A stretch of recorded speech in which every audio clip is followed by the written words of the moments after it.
कुठे म्हणतात ना, ईश्वरची अनुभूती होते, ते तुम्हाला नक्कीच इथे होते की जाणवते नाही देव आपल्या पाठीशी आहे, ते आम्हाला त्यांना भेटून नक्कीच जाणवलं. जयश्री शाहकार. मी सचिन शहाकार. मी अमरावती महाराष्ट्र इथून आलेला आहे. मला 5 मे 2026 रोजी एन्जिओग्राफी केल्यानंतर हार्टमध्ये 90% पेक्षा अधिक ब्लॉकेज असल्याचं त्यामध्ये आढळून आलं आणि मला त्यावेळेस डॉक्टरांनी तात्काळ बायपास सर्जरीचा सल्ला दिला होता. आम्ही दोघंही फार घाबरून गेलो होतो त्यावेळेस. आमचे मित्र, परिवार, नातेवाईक हॉस्पिटलमध्येच लगेच त्यांना माहिती झाल्याबरोबर तिथे पोहोचलेत. त्यावेळेस सगळ्यांनी आमच्या जवळचं जे काही आमची ट्रीटमेंटची किंवा एन्जिओग्राफीच्या ज्या कॉपी वगैरे होत्या त्या त्यांनी घेतल्या आणि आपापल्या परीनं सगळ्या डॉक्टरांना त्यांनी दाखवल्या.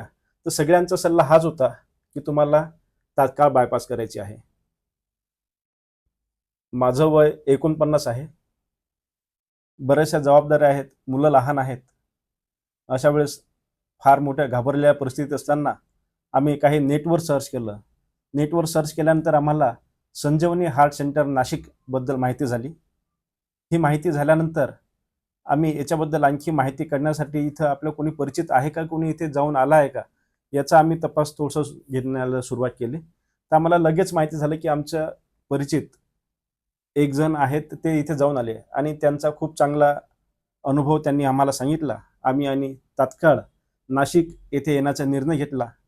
त्यानुसार आम्ही आमचे सर्व डॉक्युमेंट्स नाशिकच्या हार्ट संजीवनी सेंटरच्या व्हॉट्सअप नंबरवर पाठवले व डॉक्टरांनी आम्हाला नाशिक येथे येण्याचा त्यावेळेस सल्ला दिला.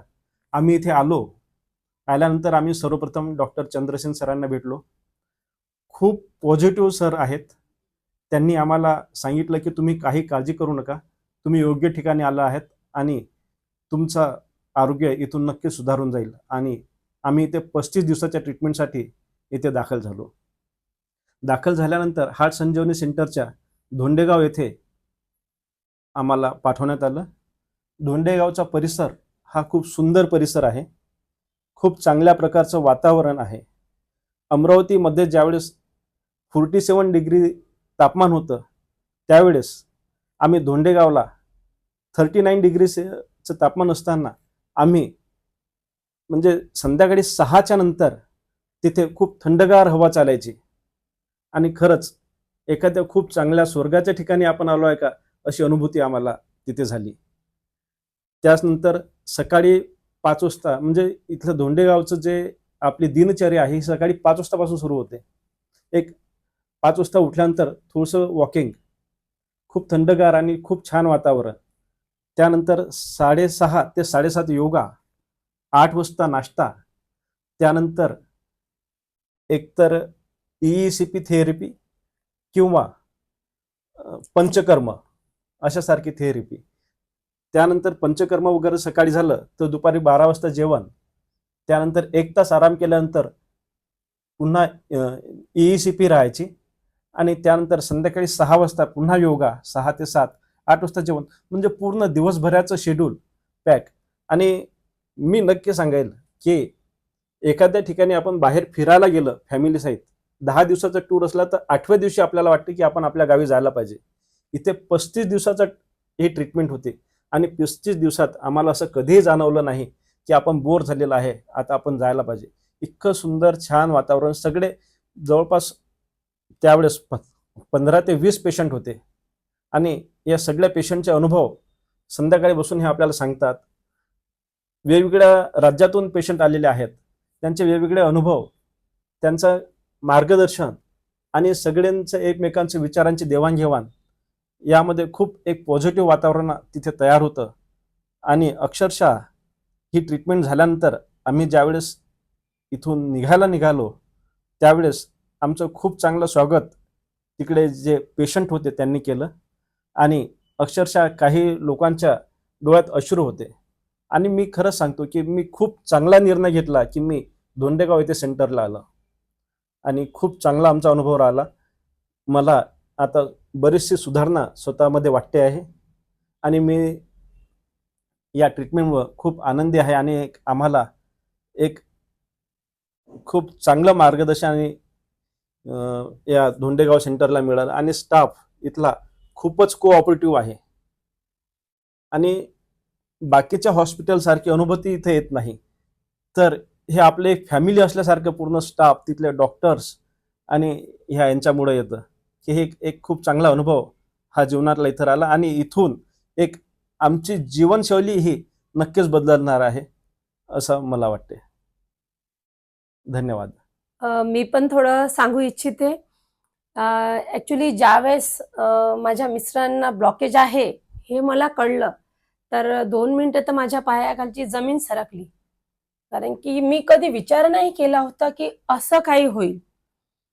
कोणी म्हणलं की बायपास करा, कोणी म्हणलं की स्टेंट टाकून घ्या. स्टेंट जाणं शक्य नव्हतं हे डॉक्टरांना आम्हाला सांगितलं आणि अवधी आम्हाला 1 महिन्याचा दिला. पण परमेश्वराची कुठेतरी आमच्यावर कृपा होती की आम्हाला हार्ट संजीवनीचं नाव कळलं आणि डॉक्टर संजय पाटील यांचं अशा प्रकारचं सेंटर आहे. तर आम्ही सर्चिंग चालू केलं. तर आम्हाला माहीत पडलं की नाशिकला यांचं सेंटर आहे. तर नाशिक इथे पोहोचल्यानंतर ज्यावेळेस सगळ्यात आधी मी डॉक्टर चंद्रसेन सरांना भेटले, तर मी अक्षरशः त्यांच्या कॅबिनमध्ये रडले. कारण की ते मी खूप भारावून गेले होते की काय होईल नेमकं सर. तर सरांनी एवढ्या शांतपणे सांगितलं की मला त्याच दिवशी असं वाटलं आपण 100% दुरुस्त झाले माझे मिस्टर. आणि सरांबद्दल तर मला असं म्हणावंसं वाटते की मूर्ती लहान पण कीर्ती खूप महान आहे. असं नक्कीच तुमचं कार्य पुढे राहील सर आणि तुमच्या भविष्यासाठी मी भरपूर अशा शुभेच्छा देते. आणि ज्यानंतर धोंडेगाव गेलो तर जे म्हणतात ना की स्वर्गाची अनुभूती, नक्कीच त्या ECPच्या समोर जो आम्ही जेवण झाल्यानंतर बसायचो ना, तर ते मधुमालतीची जी वृक्षवेल, कृष्णकमळाची फ्लावर्स, ते खरंच त्यांची ती हळूवार थंड हवेची जी येणारी झुळूक आहे, ती नक्कीच तुम्हाला स्वर्गाची अनुभूती तर नक्कीच देते मला असं वाटते. आणि ज्यावेळेस मी माझ्या माहेरून परत यायची आधी, त्यावेळेस मला रडू यायचं. तर सेम फिलिंग मला धोंडेगावला जाणवलं. सगळ्या रडत होत्या, मी पण रडत होती आणि मला एक दिवस पण जाणवलं नाही की मी माझे छोटा मुलगा आणि मुलीला आम्ही सोडून इकडं 35 डे आहे. पण काही जाणवलं नाही. एकदम फॅमिली नेचर होतं. जेवणाचं तिथे पण ती मुलं खूप चांगले होते. ECPच्या तिथे पण चांगलं आणि योगाचे सर चांगले. सगळं वातावरण खूप छान. त्यानंतर डॉक्टर संजय पाटील सर आले. त्यांनी आम्हाला 2 घंटे तिथे मार्गदर्शन केलं. त्यानंतर तर असं वाटतच नव्हतं कुठे आपल्या या माझ्या मिस्टरांना ब्लॉकेज आहे, बायपास करावी लागेल. टेन्शन फ्री जगलो आणि आता डिस्चार्जच्या वेळेस चंद्रसेन सरांना भेटलो. तर खरंच कुठे म्हणतात ना, ईश्वरची अनुभूती होते. ते तुम्हाला नक्कीच इथे होते की जाणवते, नाही देव आपल्या पाठीशी आहे. ते आम्हाला त्यांना भेटून नक्कीच जाणवलं. तुमच्या पुढील कार्यासाठी डॉक्टर चंद्रसेन सरांना आणि डॉक्टर संजय पाटील सरांना आम्ही खूप खूप मनपूर्वक शुभेच्छा देतो. धन्यवाद सर. तुमचं असंच कार्य अविरत चालू राहो यासाठी आमचे खूप खूप शुभेच्छा. Thank you. Thank you so much. Thank you.